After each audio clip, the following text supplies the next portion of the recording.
1 inch on the morning of January 7, 2026, a routine federal enforcement action in Minneapolis quickly turned into one of the most debated law enforcement shootings in recent U.S. history. A 37-year-old woman named Renee Nicole Good was shot and killed by an ICE agent on camera while she sat in her vehicle. Today's video breaks down what happened step by step, using verified video evidence and eyewitness reports, and asks the question that millions of Americans are still trying to answer. Was this a justified use of force, or did law enforcement cross a deadly line? Renee Nicole Good was a 37-year-old Minneapolis resident, described by friends and family as a mother, poet, and community member known for kindness and compassion. On the morning of January 7th, she had dropped her young son off at school and was driving her maroon Honda Pilot SUV with her wife when she encountered a group of federal officers conducting an immigration enforcement operation in South Minneapolis. Good and her wife were not themselves the targets of a warrant or allegation of criminal wrongdoing. They were witnessing and attempting to communicate with officers on the street. Multiple videos captured her car initially stopped and not moving aggressively toward any agent. Different angles of body cam and cell phone footage, including video taken by an ICE agent himself, show the interaction in the moments before the shooting. An officer approaches Good's driver's side window and speaks with her. Her wife is visible nearby, calmly talking with the agent. There is no clear evidence that Good threatened anyone with the vehicle at that time. In the footage, an officer tries to open the driver's door as Good prepares to drive away. The SUV briefly reverses, then moves forward slowly. At that moment, the agent fires 3 shots through the windshield and driver's side window, hitting Good. Good's vehicle continues forward and crashes into other parked vehicles nearby. Local witness accounts and bystander video contradict the official claim, which called Good a domestic terrorist and weaponizing her vehicle, showing her SUV wasn't directly accelerating. The Hennepin County Medical Examiner's office later ruled Good's death a homicide, confirming she was struck by multiple gunshot wounds, including to her chest, left forearm, and a fatal wound to the head. Emergency crews found her unresponsive in the driver's seat after the shooting. This classification of homicide means that her death resulted from another person's action, although it does not automatically mean the shooter was convicted of a crime. Nonetheless, it is a rare official designation that today's video will unpack fully.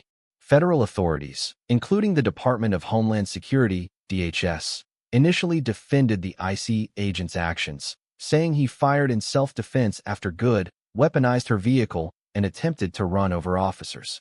Vice President J.P. Vance and Secretary Kristi Noem publicly backed this position.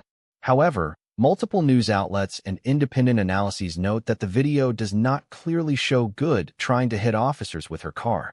Footage shows the SUV moving slowly and not accelerating aggressively toward the agent when shots were fired.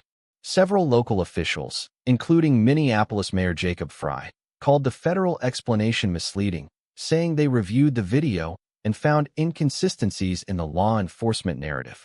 Released footage, including body cam and cell phone video from the scene, reveals Good's vehicle was backing up and then moving forward slowly.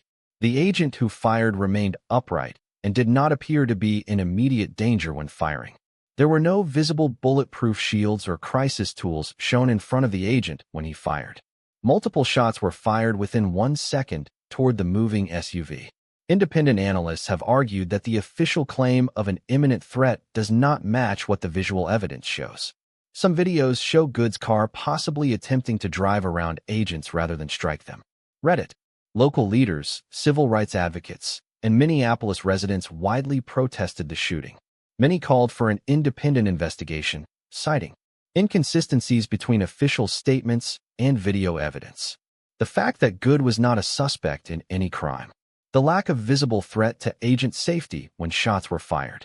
Civil rights groups argue that federal agencies have been too aggressive in interior enforcement operations, using paramilitary tactics in neighborhoods rather than prioritizing de-escalation and community trust.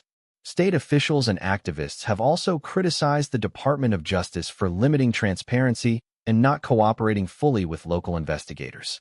At least one FBI supervisor reportedly resigned after attempting to investigate the Good shooting and facing pressure to back off.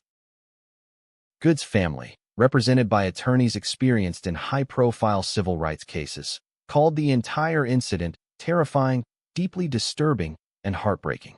They urged the public to trust their own eyes when watching the footage, rejecting the DHS narrative of self-defense.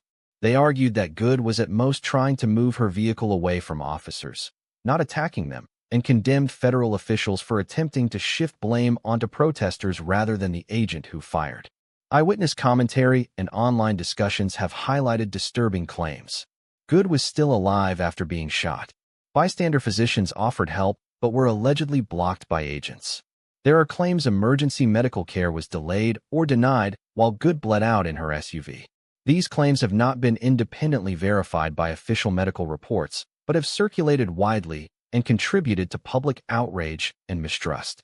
The shooting sparked nationwide protests, particularly anti-ICE demonstrations in Minneapolis and other cities, with activists demanding accountability, law enforcement reform, and changes to federal immigration enforcement policies. Many argue that Good's death represents a broader pattern of aggressive enforcement without adequate safeguards for civilians. Protesters and community leaders also connected this incident to historical patterns of police violence in Minneapolis, drawing parallels to prior high-profile cases that raised questions about use of force and public safety. As of now, the shooter, identified in court documents as ICE agent Jonathan Ross, has not been criminally charged. Federal investigations have been subject to criticism for limited transparency. Local and state officials have expressed frustration at how federal agencies handled evidence and jurisdiction. Civil lawsuits and calls for independent federal inquiry continue, with activists and legal teams pushing for accountability that goes beyond internal reviews. The shooting of Renee Good remains controversial because what the videos show and what officials initially claimed do not fully align.